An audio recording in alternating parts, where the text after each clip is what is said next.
I was standing in full desert camouflage uniform at the entrance of the courthouse in Jacksonville, Florida, when my attorney texted me that the HOA president had just arrived with 3 lawyers, and I realized this was going to be even messier than I thought. 6 months earlier, I had been sitting in my living room at 4237 Meadowbrook Lane in the Riverside Oaks community, enjoying my last week of leave before deployment to Kuwait. My name is Frank Zimmerman, and I had just made Staff Sergeant in the Air Force after 8 years of service.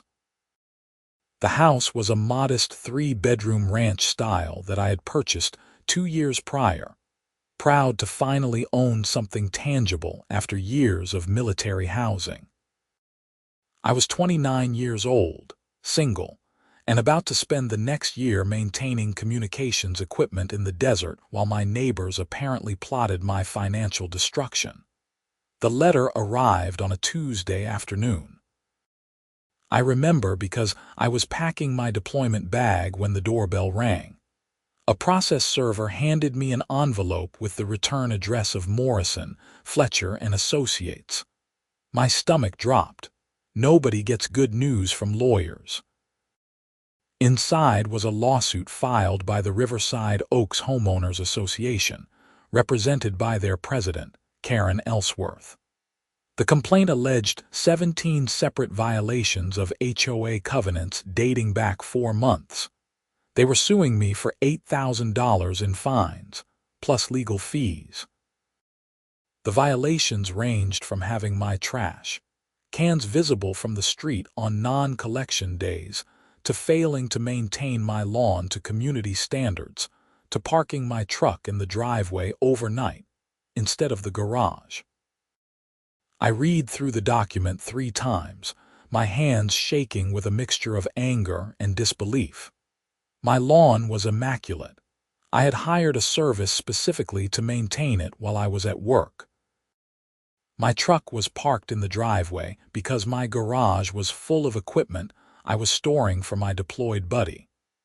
The trash can thing was maybe legitimate once or twice when I forgot to bring them in immediately, but 17 violations seemed absurd. The court date was set for November 15th. I was scheduled to deploy on October 3rd. There was no way I could attend. I immediately called the phone number listed for Karen Ellsworth. A woman answered on the second ring with a tone that suggested she had been expecting my call.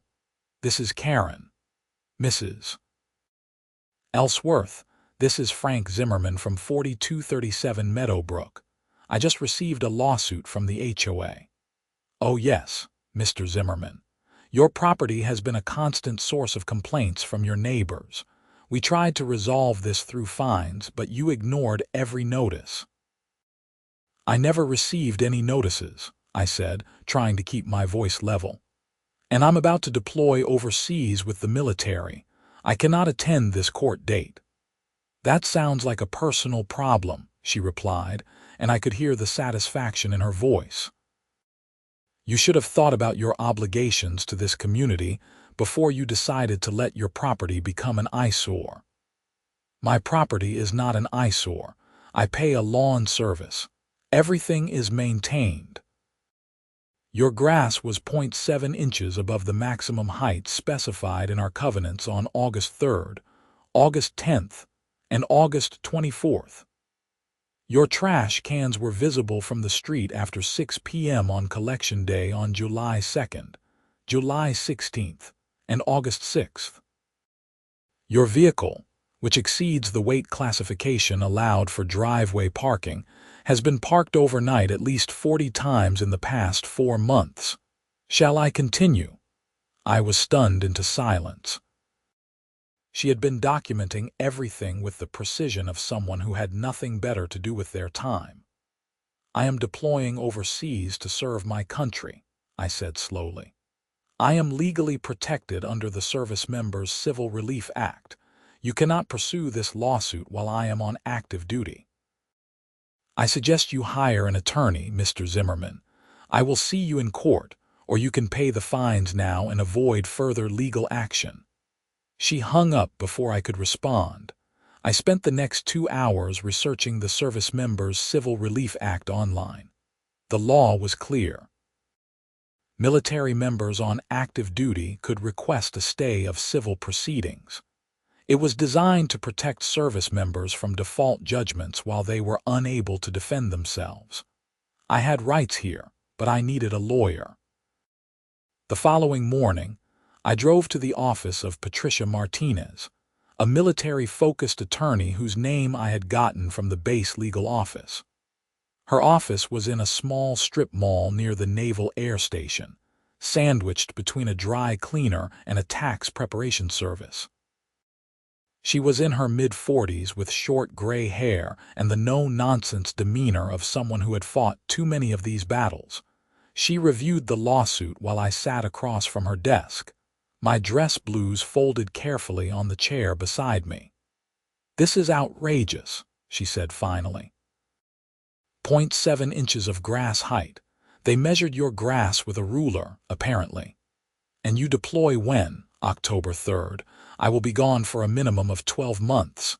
She leaned back in her chair, tapping her pen against the desk. Okay, here is what we are going to do. We will file a motion to stay proceedings under the SCRA. The law is absolutely on your side here. You cannot be forced to defend a civil lawsuit while on active duty deployment. The court will have to postpone this until you return. Will I still have to pay these fines? We will contest the fines entirely. Most of these violations are borderline harassment, but first, we stay the proceedings. You focus on your deployment and coming home safe. I will handle Karen and her lawyers. I felt a weight lift off my shoulders for the first time since receiving the lawsuit. Thank you. One more thing, Patricia said, pulling out a form. I need you to sign this affidavit confirming your deployment dates and stating that your military duties materially affect your ability to appear in court. We will submit this with your orders. I signed the paperwork and provided copies of my deployment orders. Patricia assured me she would file everything within the week and that I should not worry. The law was designed exactly for situations like this. I deployed to Kuwait on schedule, flying out of Jacksonville on a chartered military flight, packed with 200 other service members heading to various Middle East locations. The flight was long and uncomfortable, but I was relieved to be focusing on my mission rather than legal troubles back home. Kuwait in October was still brutally hot. I was stationed at Ali Al Salem Air Base, working 12-hour shifts maintaining satellite communication systems. The work was demanding but straightforward. I bunked in a converted shipping container with 3 other airmen, and we fell into the rhythm of deployment life. Work, gym, chow hall, sleep, repeat. I emailed Patricia once a week to check on the status of the case. Her responses were initially reassuring. She had filed the motion to stay proceedings in early October. The court had scheduled a hearing for October 20th to consider the motion. She expected it to be a formality. Then the emails stopped being reassuring. On October 25th, Patricia sent me a message with the subject line, "We have a problem." Frank, the judge denied our motion to stay. I honestly do not understand his reasoning. He claims that because you were able to hire an attorney before deploying, you have adequate representation and the SCRA does not apply. This is completely wrong as a matter of law, but he has set the trial date for November 15th as originally scheduled. I am going to file an emergency appeal, but you need to be prepared for the possibility that this goes forward without you present. I read the email 3 times in the communications center, my heart pounding. How could a judge deny a motion under a federal law designed specifically to protect deployed service members? It made no sense. I called Patricia using the morale phone in the recreation center. The connection was terrible, cutting in and out every few seconds, but I could hear the frustration in her voice. "The judge is Harold Pemberton," she explained. "He has a reputation for being pro-business and hostile to what he calls frivolous motions. I think he sees this as you trying to avoid paying legitimate HOA fines. But I am deployed. I cannot be there to testify on my own behalf. That is the entire point of the SCRA." "I know, Frank. I filed an appeal with the First District Court of Appeals. They will review Judge Pemberton's decision, but these things take time. The trial might happen before we get a ruling on the appeal." "So what do? I represent you at trial. We present our case as best we can. But I have to be honest, it is significantly harder without you there to testify about the property maintenance, your lawn service, all of it. And the HOA is going to push the narrative that you are a negligent homeowner who deserves these fines." I felt completely powerless, sitting in a phone booth halfway around the world while my financial future was decided by people who had never served a day in uniform. "Do whatever you can," I told her. "I am counting on you." The weeks leading up to the trial were agonizing. I tried to focus on my work, but I found myself constantly checking email, hoping for news that the appeals court had intervened. My supervisor, Master Sergeant Craig Rodriguez, noticed I was distracted and pulled me aside one afternoon after shift. "Zimmerman, what is going on with you?" "Your head is not in the game." I explained the situation. Craig listened without interrupting, his expression darkening as I described the lawsuit and the judge's refusal to stay proceedings. "That is illegal," he said flatly. "They cannot do that." I had something similar happen to a guy in my last unit. The SCRA is federal law. It supersedes whatever this local judge thinks. "Tell that to Judge Pemberton." Craig shook his head.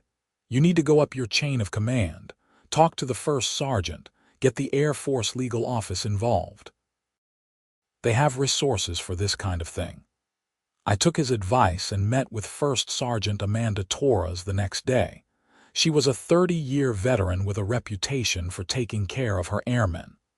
I laid out the situation, and she immediately got on the phone with the base legal office. Within 2 days, Captain James Wu from the Air Force JAG Corps had contacted Patricia Martinez and was coordinating with her on the appeal. He also drafted a strongly worded letter to Judge Pemberton explaining the requirements of the SCRA and warning that the Air Force was monitoring the case. "The military takes care of its own," Captain Wu told me during a video call.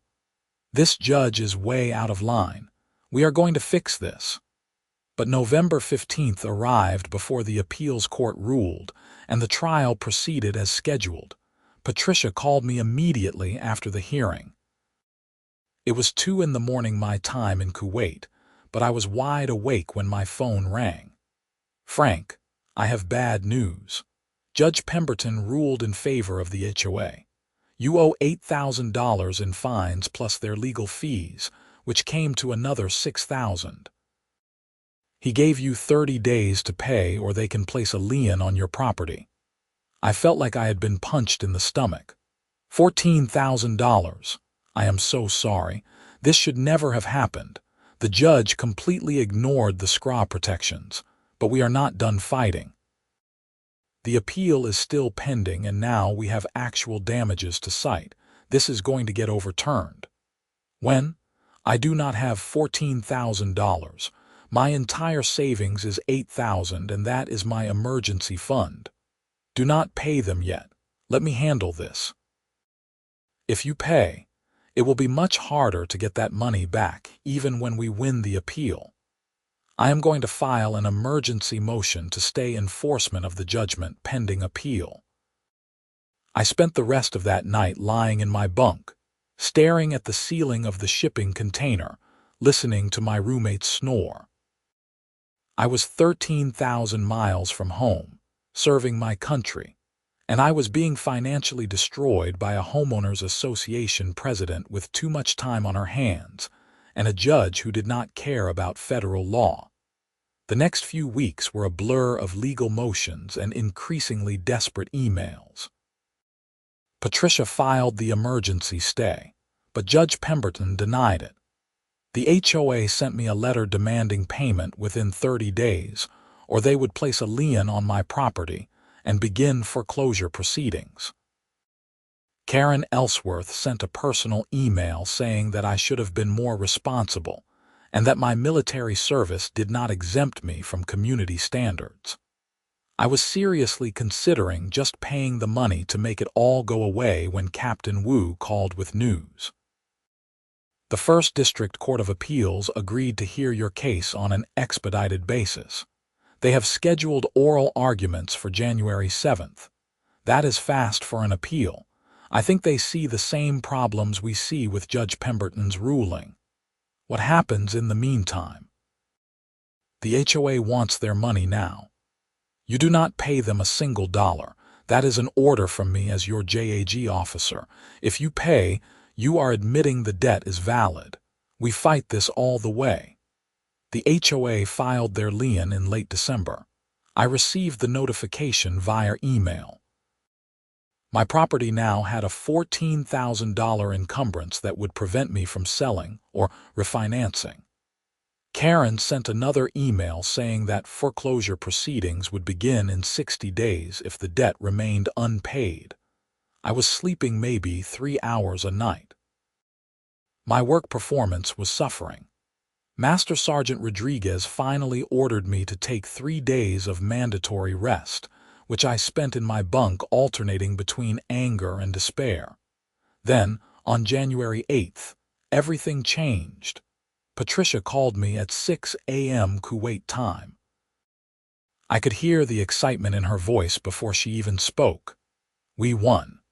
The appeals court overturned Judge Pemberton's ruling. They were scathing in their opinion. They said he completely misapplied the SCRA and that his ruling was not supported by law. They vacated the judgment against you and ordered the case dismissed with prejudice under SCRA protections. I sat up so fast I hit my head on the upper bunk.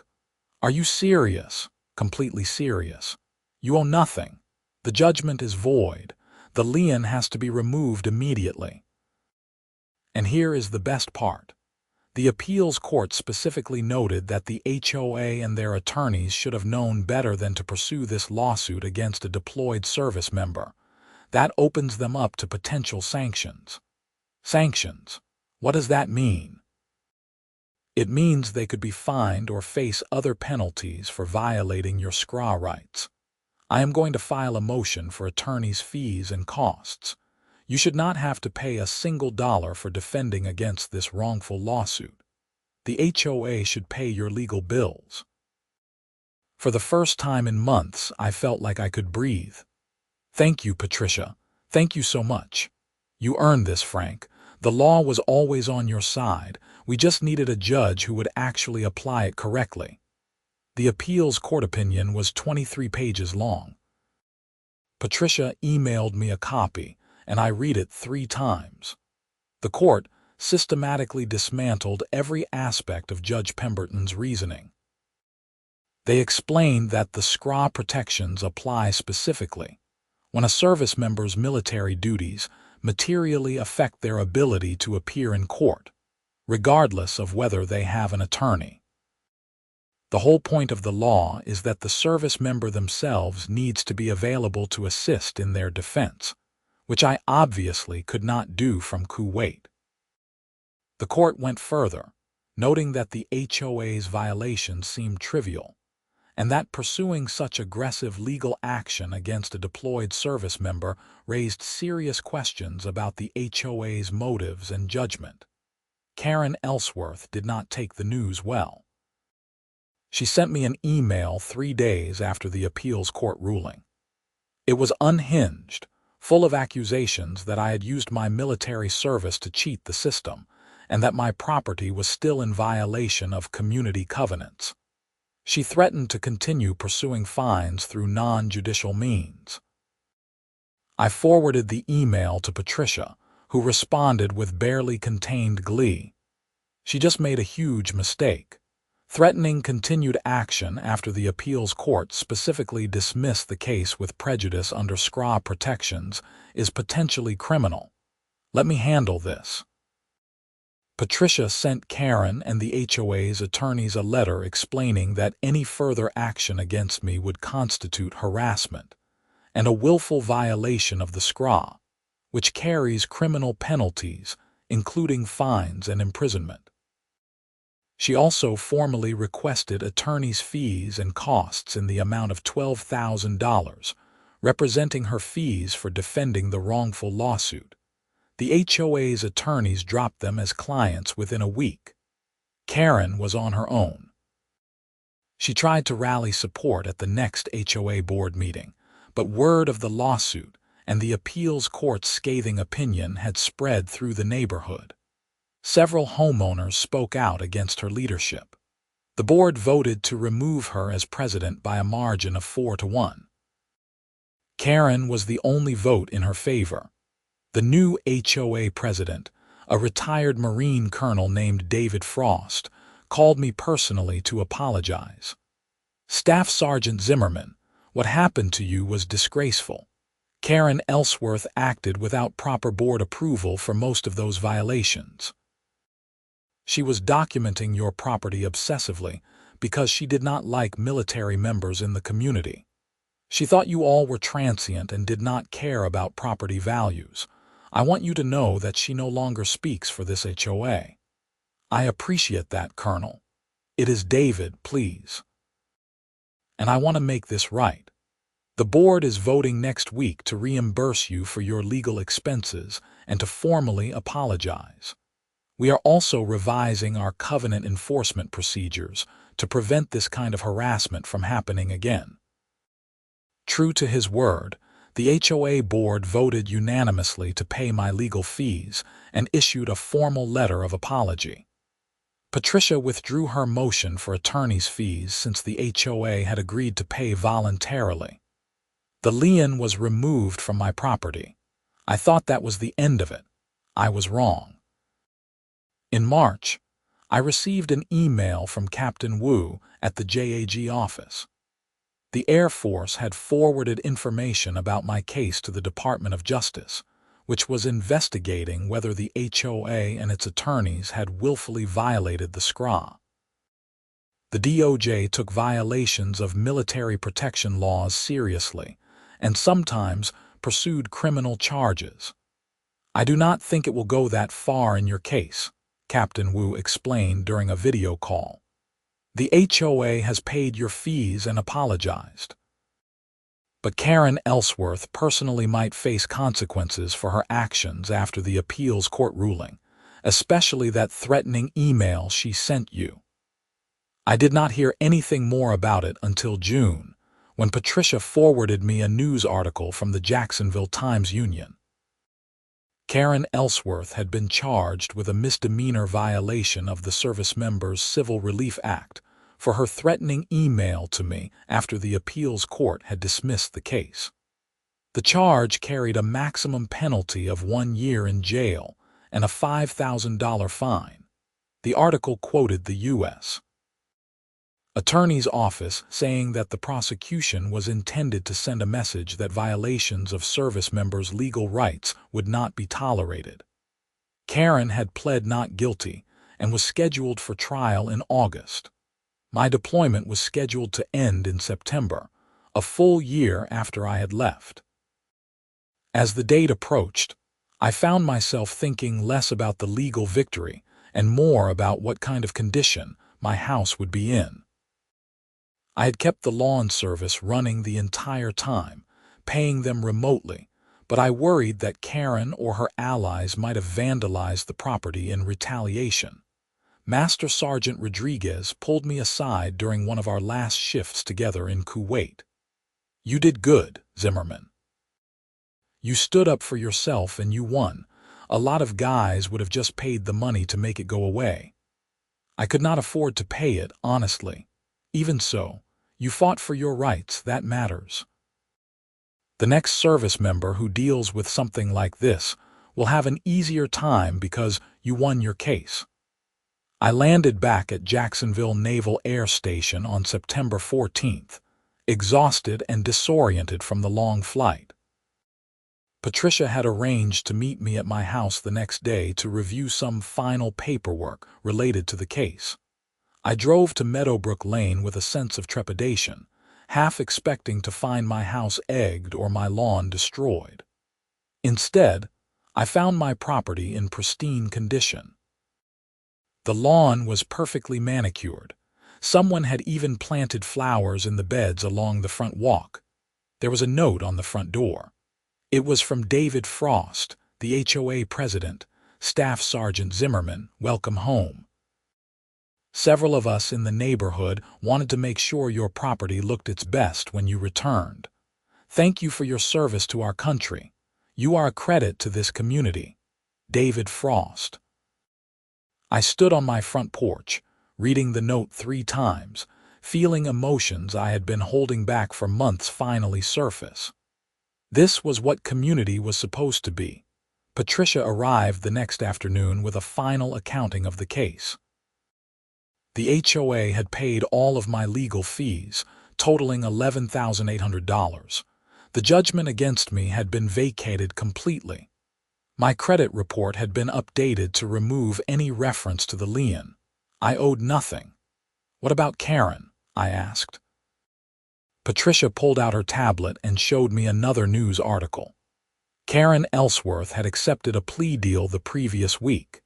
She pled guilty to the misdemeanor SCRA violation and was sentenced to 6 months of probation, a $2,000 fine, and 100 hours of community service.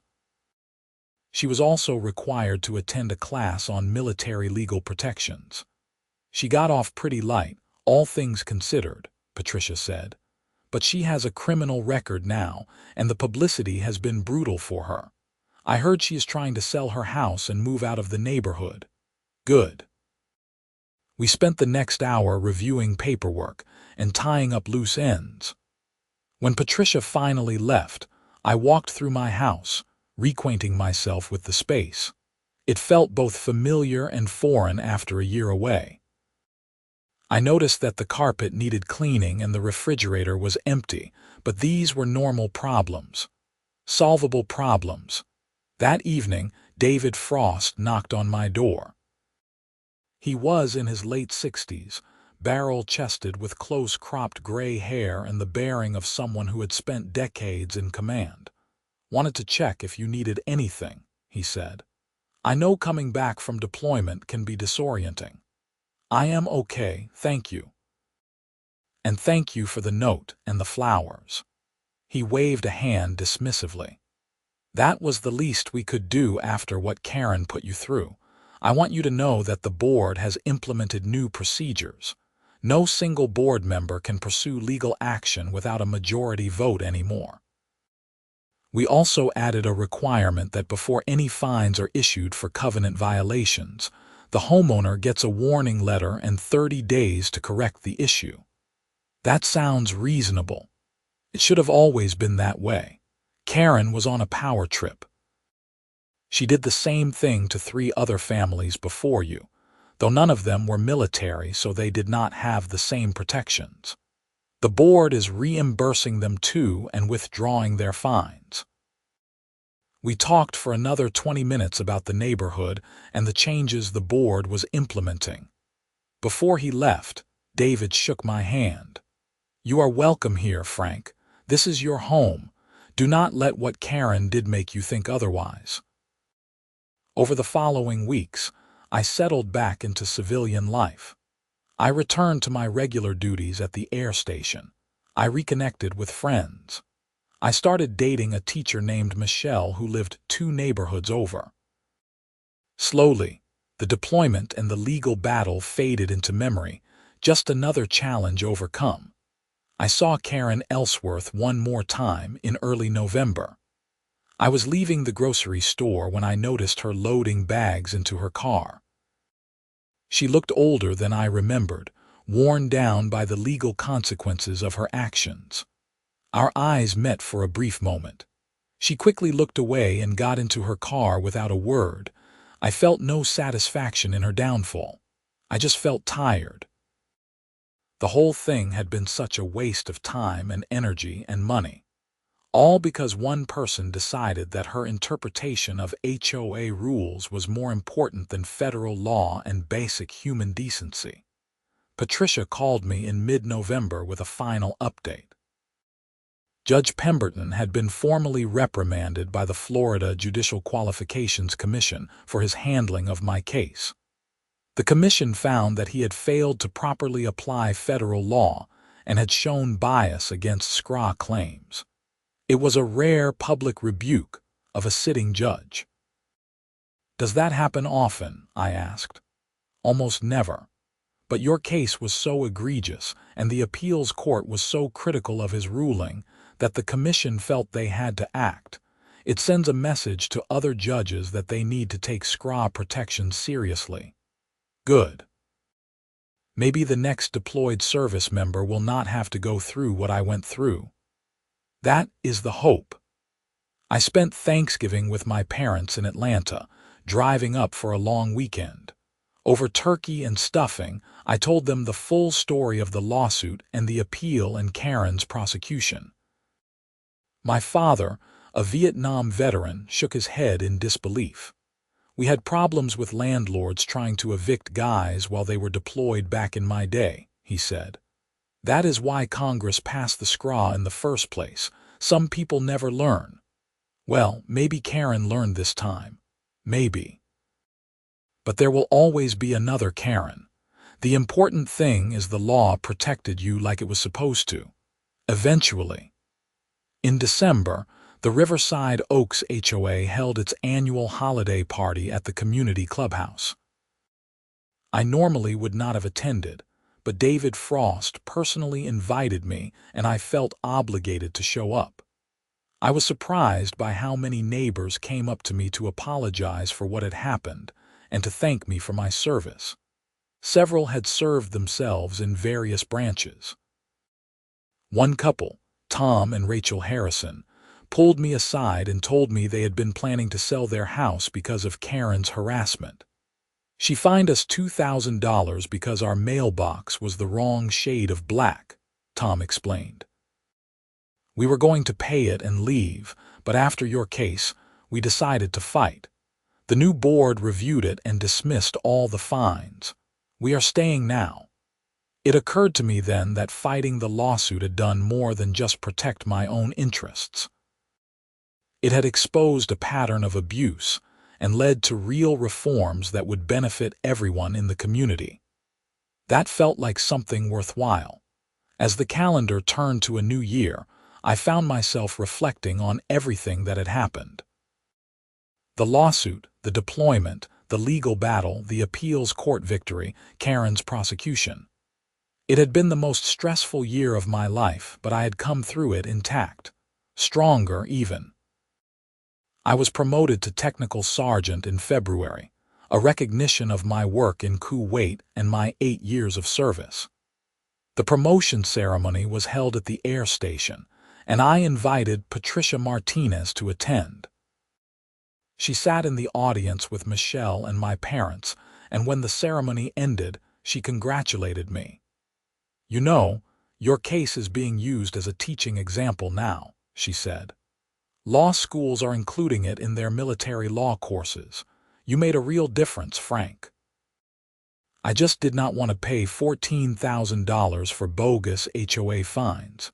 She laughed. "Well, your stubbornness helped a lot of people." In March, I received a letter from the U.S. Attorney's Office thanking me for my cooperation in the prosecution of Karen Ellsworth. The letter noted that cases like mine were rare but important for establishing precedent and deterring future violations of military legal protections. It was signed by the U.S. Attorney himself. I framed the letter and hung it in my home office, next to my promotion certificate and my deployment photos.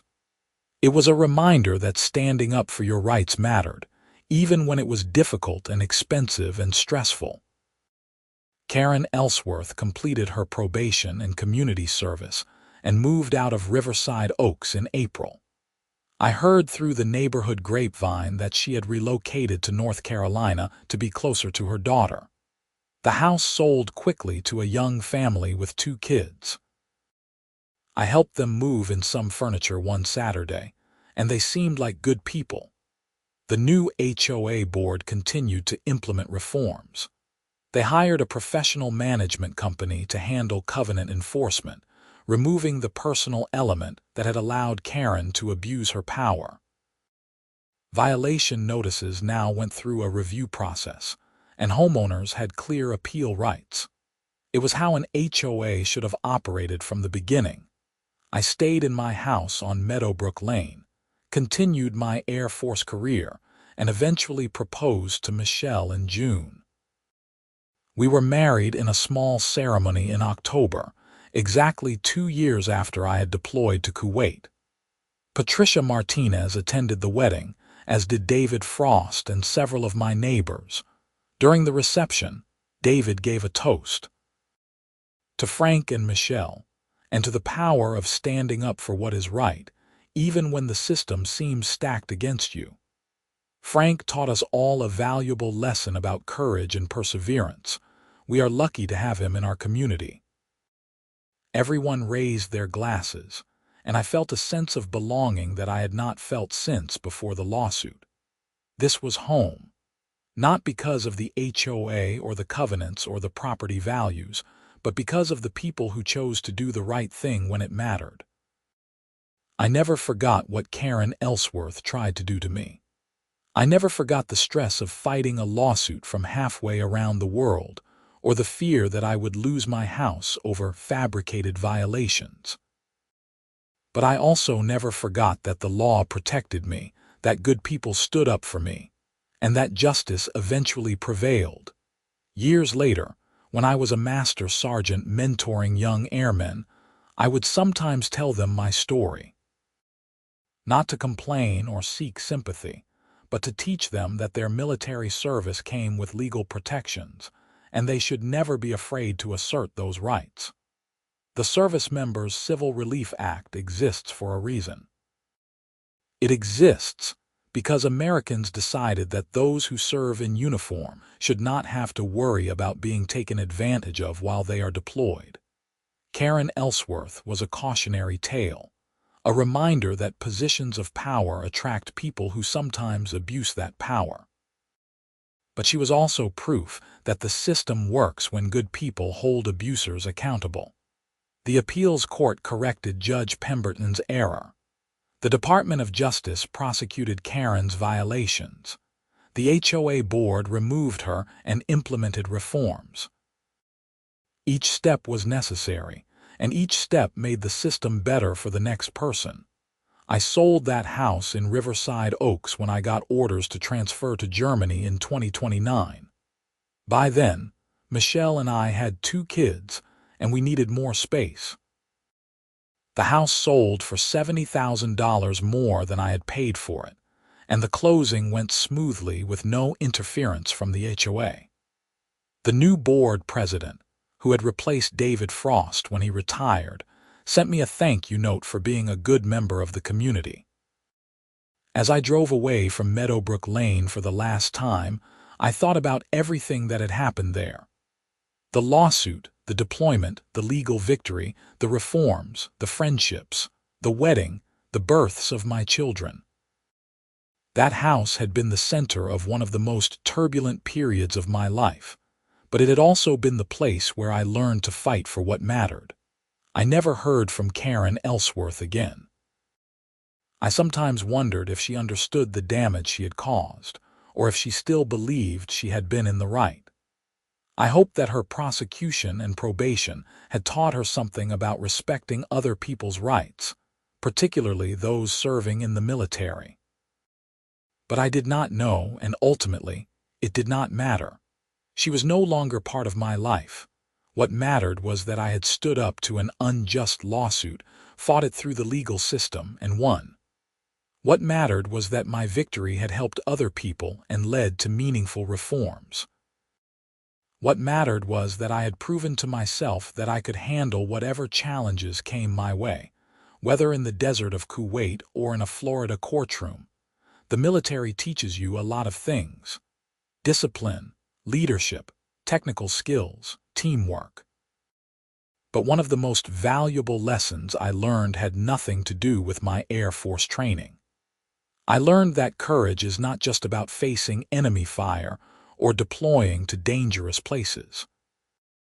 Sometimes courage is about hiring a lawyer, trusting the legal system, and refusing to back down when someone tries to take advantage of you. Karen Ellsworth tried to financially destroy me while I was deployed overseas serving my country.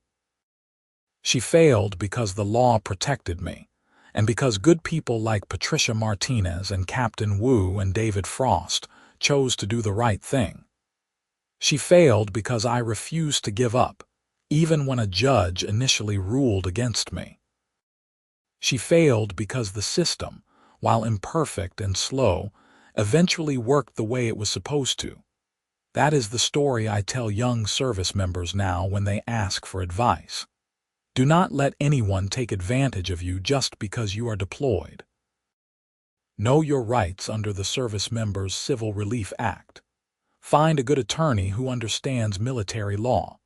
Trust the process, even when it is frustrating and expensive and stressful.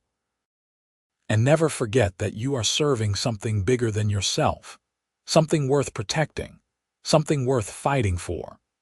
The lawsuit Karen Ellsworth filed against me during my deployment to Kuwait was dismissed by an appeals court under military protection laws.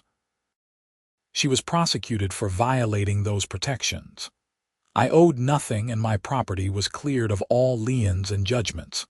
Justice was served, slowly and imperfectly, but it was served, and in the end, that was all that mattered.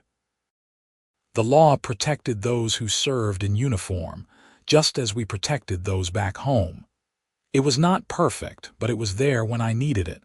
That made all the difference.